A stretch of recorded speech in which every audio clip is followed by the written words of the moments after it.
저는 지난 한 주간 밀양 시민이 되어봤습니다. 밀양 시민이라면 여러분들은 어떤 마음이셨겠습니까? 서울에서 전화를 받은 밀양 시민들이 있을 겁니다. 거기는 괜찮냐? 너는 어떠냐? 네 자식은 그 사건하고 연루가 되어 있지는 않느냐? 여러 이야기를 들을 때 그 밀양 시민들의 얼굴은 부끄러움으로 가득했을 것이고, 기회만 된다면 빨리 이사가고 싶은 생각이 들었을 것입니다. 어떻게 그런 일이 있을 수 있었을까요? 한 여중생을 44명의 남자 고등학교 아이들이 1년간 지속적으로 그렇게 집단 성폭행을 했습니다. 인간이 어떻게 그런 일을 할 수 있을까? 이것을 정치인들에게 물으면 뭐라고 답변을 할까요? 대답을 못합니다. 이것을 학자들에게 물으면 뭐라고 답변할까요? 대답을 못합니다. 오직 성경만이 답을 합니다. 그것은 죄 때문이며, 그리고 그 죄를 틈타서 우리 속에 들어오는 마귀의 역사가 있기 때문이다 라고 성경이 말을 합니다. 좋은 교회가 있습니다.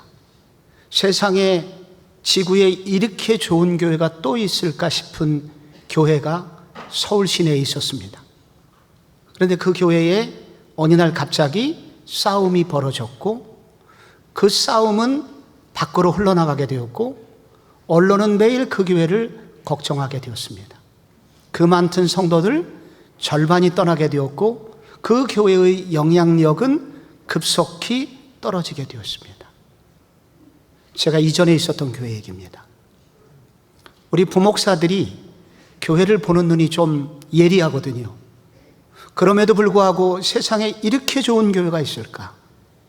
그러나 불과 몇 년 안에 그 모든 교회를 향한 평가는 전혀 다르게 바뀌게 되었습니다. 지금도 그 후유증으로부터 완전히 벗어나지 못한 상태입니다. 그런데 이것이 한 교회의 문제만이 아니라 이 종암대로를 타고 우리가 알만한 교회들은 다 이런 싸움에 휘말렸던 적이 있습니다. 왜 이런 일이 교회 안에 생기게 되는 것일까요? 성경은 마귀가 있다고 말을 하고 있습니다. 이것은 교회 개인의 문제를 떠나서, 그러니까 교회를 떠나서 성도 개인의 신앙도 마찬가지입니다. 그렇게 뜨겁게 예배하던 예배자가 있습니다. 그런데 어느 날 갑자기 전혀 믿음이 없는 사람처럼 뒤바뀌어져서 바뀌어서 나타나는 경우를 보게 됩니다.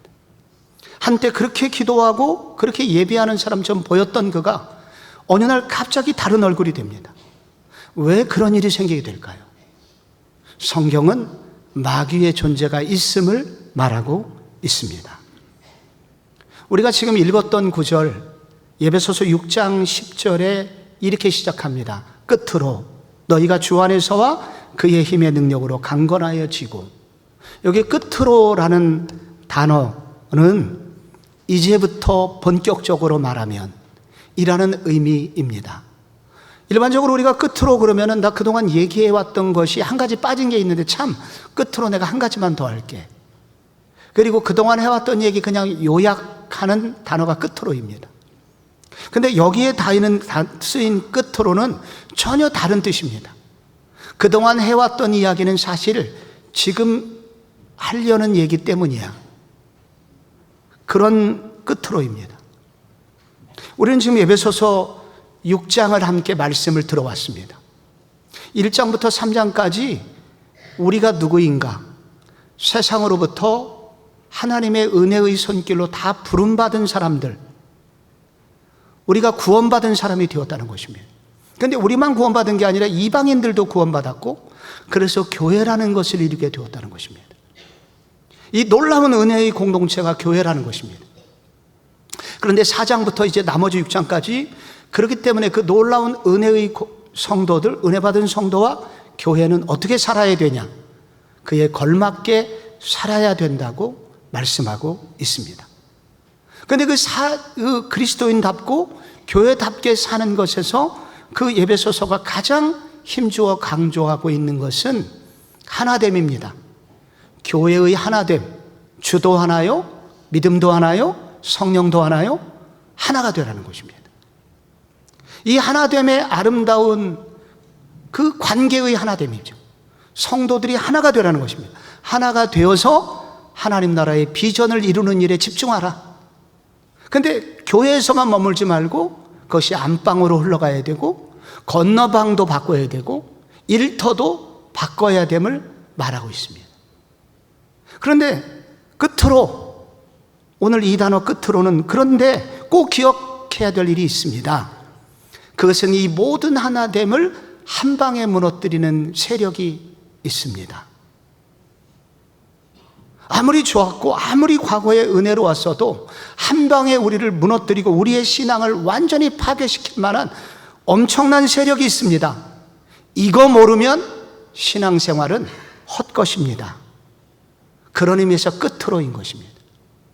이 끝으로가 그래서 마지막에 영적 전쟁이 나옵니다. 마귀가 나옵니다. 그래서 이 영적 전쟁이 있다는 것을 모르면 모든 것이 한 방에 무너진다는 것입니다. 순진하게 좋은 줄만 알았던 성도들, 한 방에 그의 신앙이 나가 떨어져서 믿음이 있었는지 없었는지 사라져버리게 된다는 것입니다. 그래서 교회는 어떻게 이 하나됨을 지킬 것이며, 그리고 교회의 개개인의 성도가 내 신앙을 지켜낼 것인가, 여기에 관련이 있다는 것입니다. 어떻게 지켜낼 수 있을까요? 먼저 마귀의 실체와 그의 전략을 알고 있어야 된다는 것입니다. 여기 성경에 11절에 이렇게 나와 있습니다. 마귀의 간계를 능히 대적하기 위하여 하나님의 전신갑주를 입으라. 여기 마귀가 나옵니다. 마귀는 단수로 되어 있습니다. 그래서 마귀들과 싸울지라 죄악 벗은 형제여, 그것은 성경에서 완전히 일치하지는 않습니다. 마귀는 단수입니다. 이 마귀라고 하는 존재는 하나를 말합니다. 이 마귀는 성경 전체를 볼 때 원래 천사장이었는데 타락을 한 것입니다. 그래서 타락한 천사장입니다. 악의 수괴입니다. 그를 통해서 이제 모든 악이 시작이 됩니다. 이 타락한 천사장은 하나님 나라의 천사장으로 섬기다가 반역을 일으켰고 쫓겨나게 됩니다. 이게 마귀입니다. 그런데 이 마귀라는 단어를 헬라어로 디아블로스 이렇게 쓰는데, 이것은 가운데 무엇을 던지다라는 뜻입니다. 그래서 마귀가 가장 관심을 갖고 있는 것은 분열입니다. 가운데 두 사람 사이에 무엇을 던지는 것입니다. 성도와 성도 사이에, 목사와 성도 사이에 무엇을 슬쩍 던지는 것입니다. 결국 분열을 일으키는 것입니다. 마귀하고 같은 단어가 성경에 나옵니다. 사단, 붉은 용, 옛뱀, 바알세불, 벨리알, 이게 다 같은 말들입니다. 다른 표현들이죠. 그런데 이 표현이 다르더라도 이 마귀가 가는 곳은 어디든지 결국 분열이 일어나게 되는 것입니다. 갈라짐이 생기게 된다는 것입니다. 이게 마귀입니다. 그런데 마귀의 간계가 나오고 있습니다. 마귀가 주로 부리는 술책이 간계입니다. 간교한 계책, 교묘한 술책, 속임수라는 것입니다. 그래서 많은 사람들이 마귀의 역사인 줄 평생 모르든지 나중에서야 그것이 마귀였다는 것을 알게 되는 경우가 생깁니다. 마귀의 첫 번째 술책은 대리인을 내세우는 겁니다. 사람을 내세우는 거예요. 그래서 어떤 사람이 나를 막 공격합니다. 근데 성경은 그 사람이 공격하는 것이 아니라 그 사람의 배후에 진짜 숨은 세력이 있다는 것입니다. 배후 세력이 있다는 것입니다. 그게 영적 존재인 마귀입니다. 교회에 어떤 문제가 생깁니다. 그래서 서로 전화통을 붙들고 2시간, 3시간씩 이 집사, 최 집사, 박 집사 다 나쁜 사람들이다. 한참 떠듭니다. 근데 진짜는 말하지 않은 것입니다. 그 사람들이 아니라 그 배후에 있는 사단, 그 배후에 있는 마귀가 그런 일을 한다는 것입니다. 그래서 사단은 언제나 배후 조종을 합니다. 그래서 겉으로 드러나지 않기 때문에 꽤 일정 시간이 지나기까지는 그것이 사단인 줄 모르게 됩니다. 또 하나의 계책이 있습니다. 마귀는 마귀의 존재를 믿지 못하게 합니다. 현대 사회에 무슨 귀신 이야기야, 귀신 신나라 까먹는 얘기 하지 마 하면서 마귀의 존재를 부인합니다. 너 아직도 그따위 비과학적 미신을 믿어? 말하게 합니다. 그런데 놀라운 것은 성경은 하나님을 영이라고 합니다. 하나님은 보이지 않는 분이십니다. 보이지 않는 하나님을 우리는 믿고 있습니다. 마찬가지로 성경은 귀신의 존재를 가르쳐주고 있습니다. 곳곳에 말하고 있습니다. 그래서 마귀의 존재를 부인하게 하는 것은 마귀의 교묘한 술책입니다. 세 번째, 마귀의 간계에는 광명의 천사로 위장을 합니다. 이게 고린도후서 11장 14절에 나오는 그런 내용입니다. 이것은 이상한 일이 아니니라 사탄도 자기를 광명의 천사로 가장하나니. 여기 가장한다는 단어는 변장이 아닙니다. 완전히 바꾸는 것입니다. 그래서 도저히 알아볼 수 없습니다. 영어로는 이것을 transform이라고 번역을 합니다. 한국 영화 중에 최초로 대박을 일으켰던 그 영화가 쉬리라는 영화입니다. 그 주인공이 한석규 씨고 그 종암동에 살기 때문에 우리는 더 친숙한 영화이기도 합니다. 북한의 대테러 부대가, 특공대가 강도 높은 훈련을 하고 난파 간첩을 보내게 됩니다. 국정원에서 그 일부를 낌새를 채고 그를 추적하지만 도저히 알 길이 없었고, 그리고 오히려 국정원 내부 자료가 계속 밖으로 흘러나가게 됩니다. 그리고 그 한석규 씨가 국정원 요원입니다. 근데 자꾸 외부로 자료가 흘러나가는 거예요. 그런데 나중에 간첩이 잡히게 됩니다. 누구였을까요? 그의 애인이었습니다. 그런데 국정원 요원이었기 때문에 그의 신분증을 보고 얼굴을 보고 정상적인 사람입니다. 그런데 어떻게 이 여자가 난파 간첩이란 말인가? 나중에 알게 됩니다. 그 신분증에 나오는 그분이 병원에 입원했었고 그 여자 청년이 어느 날 사라지게 됐는데 그 신분증이 바로 빼돌려지게 된 것입니다. 그래서 이 북파, 이 공작원이 일본에서 완전히 성형수술을 받고 그 얼굴을 가지고 한국에 나타나게 된 것입니다. 트랜스폼, 전혀 다른 얼굴입니다. 세상에 함께 살고 있는 여자가 난파 간첩입니다. 남쪽으로 보내진 간첩입니다. 마찬가지입니다. 사단의 계책은 이와 같습니다. 교회 안에서 무슨 일이 벌어질 수 있습니다. 다툼이 벌어지고 분열이 벌어지는 곳은 항상 마귀가 있습니다. 여기 이간질하는 사람이 있습니다. 그게 누구일까요? 전혀 그럴 것이라고 생각하지 못한 사람이라는 것입니다. 나중에 깜짝 놀라게 됩니다. 어떻게 그럴 수가 있을까? 이 벌어지는 사건들은 언제나 의로움을 가정합니다. 이것이 옳다고 정의를 부르짖습니다. 그런데 나중에 보면 목적을 바르게 하지 않는 정의는 언제나 분열을 일으키게 되고 마귀의 제물이 됩니다. 결국 이것들은, 이 거짓은 말씀을 왜곡하고 말씀을 잘못 인용하게 됩니다. 그래서 비슷한데 다른 결과가 나오는 것입니다. 여러분, 마귀가 말씀을 인용했습니다. 그리고 그 말씀으로 예수님을 흔들어댑니다. 네가 기록되었으되 사자들을 명하여 뛰어내리라. 그가 너를 발에 부딪히지 않게 할 것이다. 말씀을 인용하면서 그렇게 예수님을 공격합니다. 근데 적용이 다른 것입니다. 그때까지 마귀인 줄을 모르는 것입니다. 본인도 모르는 것입니다. 전부 다 속게 되는 것입니다. 마귀는 이렇게 간교한 계책으로 교회를 분열시키고 간교한 계책으로 성도를 무너뜨립니다. 이 계책과 연관해서 성경은 사단의 조직을 알아야 한다고 말합니다. 그게 12절입니다. 우리의 씨름은 혈과 육을 상대하는 것이 아니요 통치자들과 권세들과 이 어둠의 세상 주관자들과 하늘에 있는 악의 영들을 상대합니다. 여기 사단의 조직이 나옵니다. 여기 통치자들과 권세들이 나옵니다. 이것은 일종의 어떤 권세 혹은 행정력을 가진 존재들이라는 뜻입니다.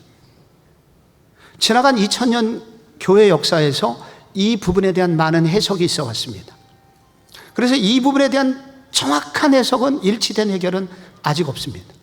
그러나 주로 하는 해석은 뭐냐면, 일반적 해석은 뭐냐면, 바로 이들은 이 사단의 계급이 있는데 바로 마귀 밑에 사단장들입니다. 이게 바로 통치자들과 권세자들입니다. 마귀 중에서 높은 계급인 것입니다. 그러니까 이들이 주로 하는 일이 있습니다. 이 땅에 있는 지도자들을 포섭하는 겁니다. 이들과 결탁을 하는 것입니다. 그래서 히틀러나 스탈린이나 김일성 이런 자들과 결탁해서 나라를 순식간에 분열시킵니다. 백성들이 죽어가는데도 눈 하나 깜짝하지 않습니다. 잔인함을 이루 말할 수 없습니다. 그게 바로 사단입니다. 그 통치자들과 권세자들 밑에 이 어둠의 세상 주관자들이 나옵니다. 이 어둠의 세상 주관자들은 고대 점성술적 용어입니다.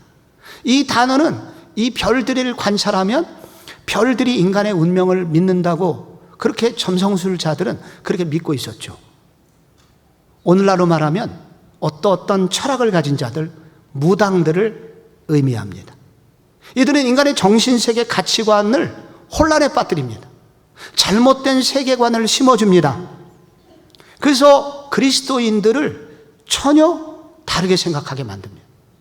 요즘 환생이라는 드라마가 언제부터 생겼는지 도깨비를 비롯해서 환생 드라마가 매우 인기입니다. 이런 영화가 보편화되어 있습니다. 아이들은 죽으면 환생하는 줄 압니다. 성경도 그걸 가르친다고 생각하는 젊은이들이 늘어나고 있습니다. 이 잘못된 가치관을 누가 심는 것일까요? 이 어둠의 세상 주관자들이 이 일을 맡고 있는 것입니다. 여기 그리고 마지막으로 하늘에 있는 악의 영들에 대함이라. 이 악의 영들은 귀신들을 말합니다. 사단의 마지막 쫄개들입니다. 이들이 주로 하는 일은 보통 사람들, 보통 성도들에게 두려움을 준다거나 어떤 죄를 저지르게 한다거나 그렇게 해서 하나님으로부터 멀어지게 하는 존재들입니다. 여러분, 이 사단의 조직은 매우 다양합니다. 이것이 말하는 것은 사단은 한 영역에만 국한되지 않고 다양한 영역에서 악을 조장하고 고통을 만들어낸다는 것입니다. 그래서 여러분, 우리는 이 사단의 다양한 조직을 인식할 뿐만 아니라 사단이 주로 침투하는 침투 경로도 알아야 됩니다. 북한에서 간첩 보낼 때 주로 오는 골목, 길목이 있습니다. 예전에 동해안을 말하면 고성이나 양양이나 울진이나 삼척이나 이런 이게 귀신 공작원들이 오는 통로입니다. 마찬가지로 이 사단이 마귀가 성도를 무너뜨리고 교회를 어렵게 하기 위해서 침투하는 경로가 있습니다. 가장 많이 쓰는 경로 4가지가 있습니다. 먼저 교만이라는 경로입니다. 창세기 3장 5절에 보면 너희가 그것을 먹는 날에는 너희 눈이 밝아져 하나님과 같이 되어 선악을 알 줄 하나님이 아심이니라. 하와는 하나님과 같이 될 수 있다는 말에 꽂혔습니다. 교만이 찾아오게 된 것입니다. 하나님 없이도 내가 살 수 있다고 그렇게 믿기 시작한 것입니다. 이것이 바로 하와를 죄에 빠뜨리게 되고 사단이 그를 한 발을 그의 정신세계에 들여놓은 이후에 하와는 완전히 무너지게 됩니다. 교만이 성도를 무너뜨립니다. 사무엘하 24장에 다윗이 무너진 때가 언제입니까? 다윗이 인구조사를 할 때입니다. 왜 인구조사를 했습니까? 예전에 제사장들을 통해서 인구조사하라고 했는데 그것은 하나님을 예배하기 위한 인구조사였습니다. 그런데 이번에 인구조사는 뭡니까? 군대 장관을 통해서 한 거예요. 내 나라는 왜 서는가? 바로 군사들 때문이라고. 하나님을 의지하지 않는 교만이 다윗을 사로잡았습니다. 이것은 신약의 바리새인들의 모습입니다. 누가복음 18장 읽어보십시오. 그들은 다른 사람의 기도는 안 들어줘도 내 기도는 들어준다고 믿고 있었습니다. 영적인 교만입니다. 하나님 없이도 살 수 있다는 교만한 마음이 우리 속에 들어오게 되는 순간 사단의 먹잇감이 됩니다. 또 하나 경로가 자주 오는 출몰지역이 있습니다. 낙심이라는 영역입니다. 일이 안 풀리면 우리가 낙심을 하게 되죠. 기도 응답 오랫동안 못 받으면 낙심하게 되죠. 고난이 길어지면 낙심하게 됩니다. 그리고 이런 일반적 낙심 말고 어느 날부터 잠이 오지 않는 낙심이 있습니다. 불안에 떨게 만드는 낙심이 있습니다. 나는 하나님 앞에 버려진 존재라고, 고난에 대한 많은 설명에도, 성경의 약속에도 불구하고 그걸 믿지 못하게 하는, 그래서 짙은 어둠이 찾아오게 됩니다. 이런 낙심은 항상 사단과 연관이 되어 있습니다. 시편 42편 5절이 바로 그런 낙심 중에 하나입니다. 내 영혼아, 내가 어찌하여 낙심하며 어찌하여 내 속에서 불안해하는가? 사단의 공격이 이렇게 만들어 놓습니다. 또 하나 우리 성도들을 넘어뜨리는 영역이 비교의식이라는 사단의 침투 경로입니다. 멀쩡한 성도가 누구랑 갑자기 비교하면서 구렁텅이에 빠지게 됩니다. 사울이 그렇습니다. 사울도 전쟁을 이겼으면 기뻐하면 될 일인데 사울이 갑자기 노래를 듣게 됩니다. 여인들의 노래. 사울이 죽은 자는 천천히요, 다윗이 죽인 자는 만만이로다. 그 구절 다음 10절에 뭐가 나오느냐? 그 이튿날 하나님께서 부리시는 악령이 사울에게 힘있게 내림에 그가 집안에 정신없이 떠들어대고 창을 가지고 다윗을 죽이려고 합니다. 이런 잘못된 비교, 하나님이 내게 주신 은혜가 얼마나 큰가를 묵상하고 하나님이 내게 주신 은혜로 만족하고 충만하면 감사의 신앙생활을 이어지지만 갑자기 비교가 들어올 때 그 비교를 틈타서 사단이 돌아오는 것입니다. 그래서 우리를 흔들어대는 것입니다. 영적 침체 속으로 몰고 들어가는 것입니다. 또 하나 마지막 주로 출몰하는 것은 유혹입니다. 아무리 은혜를 받아도 여러분, 우리가 이 유혹에 넘어가는 순간, 주일 저녁에 음란 속으로 들어갈 때, 성의 유혹, 돈의 유혹, 명예의 유혹, 이런 유혹에 넘어가는 순간 우리 모든 것은 순간적으로 무너지게 됩니다. 그렇게 푸르렀던 사람, 그렇게 푸르름이 짙었던 교회, 이런 사단의 역사는 바로 그러한 푸르름을 완전히 잿빛으로 바꿔 버린다는 것입니다. 어떻게 이길 수 있을까요? 어떻게 또 교회는 지켜낼 수 있을까요? 오늘 성경은 우리에게 몇 가지를 권면합니다. 먼저 속사람을 강건하게 성장시켜라. 우리에게 속사람이 있는데 이 속사람을 성장시켜라 라고 말을 하고 있습니다. 거기 나옵니다. 10절에 끝으로 너희가 주 안에서와 그 힘의 능력으로 강건하여지고, 여기 주 안에서가 나옵니다. 주 안에라는 것은 내가 주님 안에 주님과 붙어 있다는 그런 뜻입니다. 이것이 대표적인 단어가 요한복음 15장 5절에 나옵니다. 나는 포도나무요 너희는 가지니 저가 내 안에 내가 저 안에 있으면 이 사람은 과실을 많이 맺나니 라고 되어 있습니다. 가지는 포도나무에 붙어 있는 것입니다. 이게 주 안에 있는 것입니다. 그래서 주 안에 있다고 하는 것은 주님과 나 사이의 생명적 관계가 끊어지지 않도록 해라. 그럼 언제 이런 생명적 관계가 이어집니까? 이렇게 예배를 드릴 때입니다. 하나님께 전심으로 예배를 드리는 동안 하나님의 생명력이 우리 속에 흘러들어오게 됩니다. 또 언제 하나님의 생명력이 옵니까? 기도를 드릴 때입니다. 기도하는 시간에 하나님의 생명력이 우리 속에 들어오게 됩니다. 또 언제 옵니까? 말씀을 사모할 때입니다. 말씀을 읽고 말씀을 연구하고 묵상하고 하게 되면 그 생명력이 우리 속에 들어오게 됩니다. 영양분이 들어오는 것입니다. 그럼 무슨 일이 생깁니까? 우리가 자라나게 됩니다. 그래서 이 주 안에서 있으라는 것은 우리가 영적으로 주님이 생명력을 흘러보내니 이 생명력이 흘러 들어가도록 해서 너희를 성장시키라는 것입니다. 자라나게 하라는 것입니다. 근데 그 다음이 나옵니다. 그 힘의 능력으로 강건하여 지고. 주 안에서 성장할 뿐만 아니라 강하여지고 강건하여지고가 나오죠. 이 힘도 능력도 되센 단어인데 강건 삼중 강조가 나옵니다. 강건하라는 요 단어 안에 이게 복합어인데 이 안에 가운데 무슨 단어가 들어있냐면 두나미스가 들어있습니다.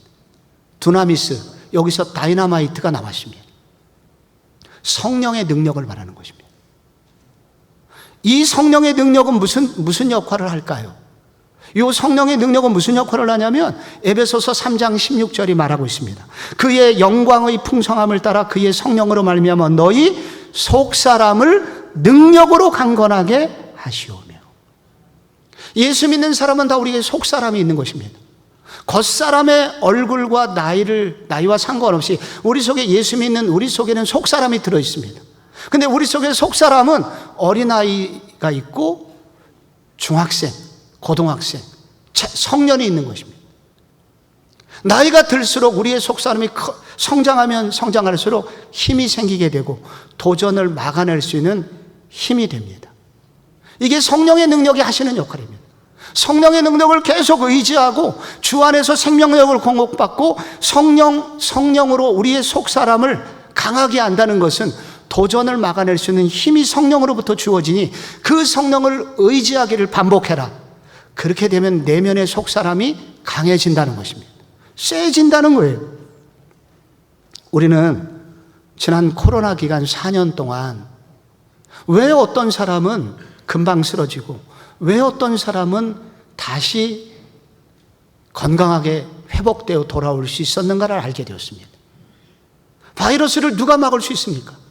우리는 다 바이러스를 막을 길이 없습니다. 그런데 이겨내는 사람은 누구입니까? 어떤 사람은 바이러스 들어온 지 하루 이틀 안에 세상을 떠나게 됩니다. 그런데 어떤 사람은 한 5일쯤 아프다가 다시 건강해집니다. 한 7일쯤 아프다가 다시 돌아오게 됩니다. 이유가 무엇입니까? 우리 속에 내구성이 강한 것입니다. 그래서 우리는 코로나 기간에 면역력이 중요하다는 것을 알게 되었습니다. 면역력을 강화시키면 이런 바이러스가 오는 것이 막을 길은 없지만 이길 수 있는 힘을 얻는다는 것을 알게 되었습니다. 영적인 세계도 마찬가지입니다. 우리가 사단 보이지 않습니다. 공격이 치열합니다. 막아낼 길이 없습니다. 근데 누가 이길 수 있습니까? 주 안에서 영적인 생명력 공급받기를 중단하지 말고 그리고 성령의 능력으로 무장하게 되면 우리에게 영적 면역력이 자라나게 됩니다. 영적으로 성장하게 됩니다. 점점 이기는 힘이 강해지게 된다는 것입니다. 이 반대가 있습니다. 이 반대는 세상을 좋아해서 조금씩 주님과의 관계를 끊고 세상 맛을 조금씩 받아들이는 것입니다. 이것을 영적으로 다른 말로 잔펀치를 맞는다고 표현합니다. 10회가 됐습니다. 권투 경기입니다. 그런데 한 대를 툭 쳤는데 갑자기 상대방이 쓰러집니다. 쓰러질 주먹이 아니거든요. 왜 쓰러질까요? 지난 1회부터 9회까지 잔펀치를 계속 맞아왔습니다. 그래서 한 대 치니까 넘어지는 거예요. 우리가 처음 한두 번 예배 빼먹으면 별일이 생기질 않습니다. 한두 번 기도 쉰다고 해서 별일이 생기질 않아요. 그런데 여러분께서 세상 맛을 계속 들이시면 그 잔펀치가 사단에 의해서 여러분에게 계속 여러분이 맞고 있는 것입니다. 그리고 어느 날 툭 치면 전혀 무기력한 지리멸렬 상태의 교회, 지리멸렬 상태의 개인으로 성도로 전락해버린다는 것입니다. 그러므로 주 안에서와 그 힘의 능력으로 강건해지기를 힘써서 너희 속사람을 성장시켜라. 그러면 이길 수 있다고 말씀하고 있습니다. 둘째, 마귀를 대적하기를 힘쓰라. 마귀를 대적하라고 말합니다. 우리의 씨름은 혈과 육을 상대하는 것이 아니요 라고 씨름이 나옵니다. 씨름할 때 우리나라 씨름 생각하시면 안 됩니다. 여기에 번역된 이 씨름은 영어로는 레슬링이라고 번역을 했습니다. 그런데 레슬링도 정확한 뜻은 아닙니다. 원문의 뜻은 뭐냐면 두 사람이 죽을 때까지 맞붙어 싸우는 것을 말합니다. 레슬링 비슷한데 칼을 들고 죽을 때까지 두 사람 싸우는 거예요. 조금만 방심하면 찔리게 되는 것입니다. 죽게 되는 것입니다. 그래서 우리의 씨름, 영적 전쟁이라는 것은 이런 것이라는 것입니다. 근데 이런 전쟁이라는 것을 알아야 된다는 거예요. 이게 우리가 지금 하고 있는, 우리를 공격하고 있는 세력은 바로 이런 존재라는 것입니다. 이것이 전쟁임을 알아야 된다는 것입니다. 어떻게 해야 됩니까? 그래서 11절에 마귀의 괴계를 능히 대적하기 위하여 하나님의 전신갑주를 입으라. 그러므로 하나님의 전신갑주를 취하라라고 나옵니다. 입으라, 취하라. 처음에는 입으라 하고 취하라고 하는데 이건 뭐냐면은 전쟁터임을 인식하고 늘 입고 있어라. 그리고 전쟁터에 나가기 위해서 갑옷을 입어라. 대적하라는 뜻입니다. 홍해를 건넜습니다. 이스라엘 백성들이 홍해를 건너자마자 광야가 시작됩니다. 여러분, 그때 광야 생활 초기에 무슨 일이 벌어졌나요? 이스라엘의 후미에 있는 노약자들이 공격을 당합니다. 아말렉 군인들 때문이었습니다. 이 아말렉 군인들이 바로 노인과 어린이들을 잡아가기 시작합니다. 광야 생활에 뒤처진 사람들을 끌고 갑니다. 물건을 빼앗고 심지어 죽입니다. 모세가 소식을 들었습니다. 어떻게 했습니까? 기도했을 겁니다. 그러나 기도만 한 것이 아닙니다. 여호수아를 대장 삼아서 전쟁을 벌였습니다. 그래서 아말렉과의 전쟁이 시작되는 것입니다. 우리가 광야 생활을 걷고 있습니다. 믿음 생활은 천국 가는 동안의 광야 생활입니다. 그런데 우리 광야 생활을 하는 우리가 기억해야 될 것은 이런 영적 전쟁이 있음을 알고 싸워야 된다는 것입니다. 대적해야 된다는 것입니다. 이 부분에서 오해하면 안 되는 신앙적 태도가 있습니다. 하나님이 다 해주실 거야. 하나님께 모든 것을 맡겨. 너 왜 이렇게 걱정이 많니? 맡기고 너는 가만히 있기만 하면 돼. 주님이 알아서 해주실 거야. 일면 맞지만 영적 전쟁에서는 이렇게 하면 안 됩니다. 성경은 그렇게 가르치지 않습니다. 너희들이 대적하라고 가르칩니다. 마귀를 능히 대적하기 위해 전신갑주를 입으라고 말합니다. 가만히 있으면 안 된다는 거예요. 베드로 사도가 똑같은 얘기를 합니다. 근신하라 깨어라 너희 대적 마귀가 우는 사자같이 두루 다니며 삼킬 자를 찾나니 마지막 보십시오. 그 뒷구절 너희는 믿음을 굳게 하여 저를 어떻게 하라? 대적하라고 말합니다. 대적하라는 게 무슨 뜻일까요? 먼저 기도하라는 뜻입니다. 그러나 기도로 끝나지 말고 그 문제를 회피하지 말고 그 사람을 회피하지 말고 싸움터로 들어가라는 것입니다. 대면하라는 것입니다. 기도하고 대면하라는 것입니다. 그럼 어떻게 될까요? 야고보서 4장 7절이 약속을 합니다. 마귀를 대적하라. 그리하면 피하리라. 약속을 하고 있습니다. 잊을 수 없는 신문 기사가 있습니다. 대한항공 1등석을 섬기는 이 고참 언니와 그리고 신입 스튜어디스가 있었습니다. 근데 거기 진상 손님이 탄 거예요. 입이 너무 험하고 지저분했어요. 신입 승무원에게 말투가 너무 고약합니다. 야, 커피 가져와. 야, 담요 가져와. 이런 식으로 계속 말을 하는 것입니다. 다른 것도 괴로웠지만 그 말투가 이 무시당한 어린 승무원이 이제 상처를 받게 됩니다. 언니가 그것을 보고 있었습니다. 언니 승무원입니다. 그 언니 승무원이 담요를 가지고 그 진상 고객에게 갔습니다. 그리고 담요를 그의 무릎을 강하게 치면서 이렇게 외쳤습니다. 야, 담요 여기 있어. 그런데 놀라운 일이 생겼다고 합니다. 갑자기 그 진상 손님이 이렇게 말합니다. 저 물 좀 주실 수 있을까요? 마귀가 그렇습니다. 마귀는 대적하지 않으면 내버려 두면 난동을 벌이게 되는 것입니다. 자기 세상을 만드는 것입니다. 그래서 마귀를 대적해라. 두려워하지 말고 그 문제를 위해서 기도할 뿐만 아니라 그 문제 속으로 뛰어들어라. 그러면 어떻게 되냐? 그리하면 피하리라 말씀합니다. 마지막은 함께 싸우라는 것입니다. 여러분, 이게 놀라운 구절이 하나 나옵니다. 이 싸움은 누구의 싸움이라고 나오냐면, 이 씨름은 누구의 씨름이냐고 나오냐면 우리의 씨름이라고 나옵니다.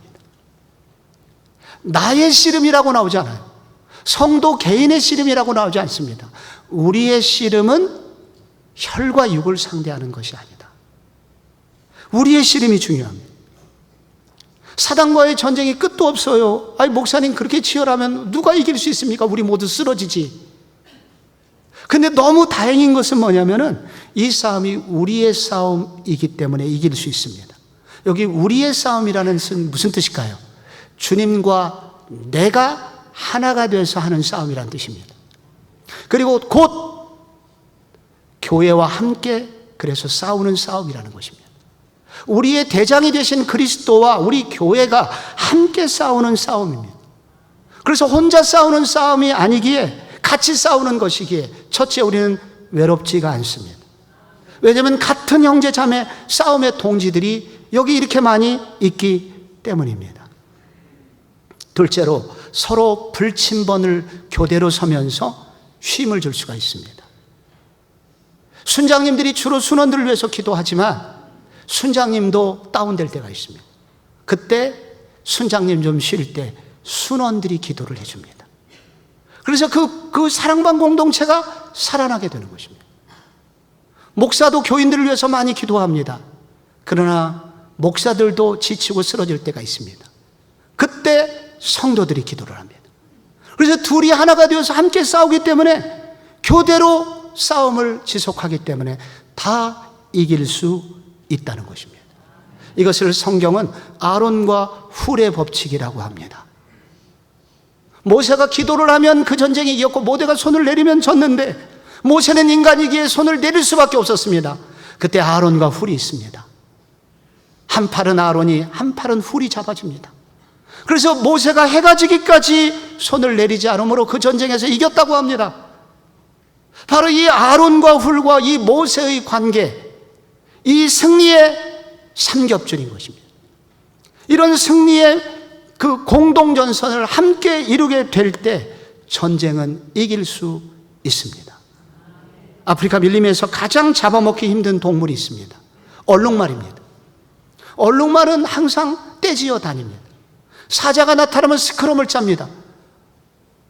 머리를 가운데로 받고 그리고 발 뒤꿈치로 사자의 얼굴을 가격합니다. 말의 뒷발질은 그 어떤 동물로부터 나올 수 없는 힘이 있습니다. 사자의 머리가 때로는 일그러지기도 하고 이가 부러지기도 합니다. 그 정도로 강력함을 사자가 알기에 사자는 함부로 얼룩말을 건드릴 수 없습니다.